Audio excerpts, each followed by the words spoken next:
A local group in Springfield that helps inmates when they're released in the Springfield area says their recidivism rate is just 1.2%.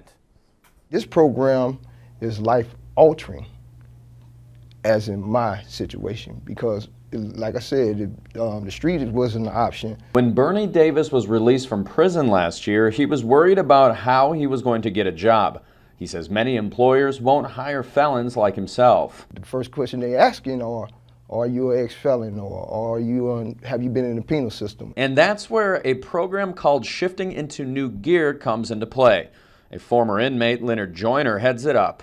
He says it's helped about 260 former inmates do everything from finding employment to helping them mend relationships with their families. Mr. Joyner had told me different avenues where they may ask that question, but they are willing to give you a chance. When a former inmate can't get a job because of their criminal history, Bernie Davis says that leaves them between a rock and a hard place. If you don't have those resources, the chances are, and that's a very, very, very high chance of you going back to the streets. If they can be out there helping people, I think that's a great thing. Sangamon County Sheriff Wes Barr says he supports any effort that cuts down on recidivism because he says it saves money. It just saves the taxpayers' dollars, and then they become productive citizens themselves.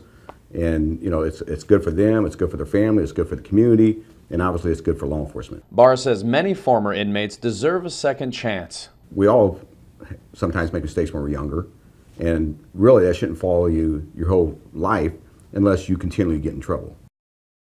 Shifting into New Gear says 324 former prison inmates released into the Springfield area signed up for the program over the summer. The group's founder says he's applied for local, state, and federal grants to help him out. Live in the News Center, Joe Cadotte, Fox Springfield News at 5:30.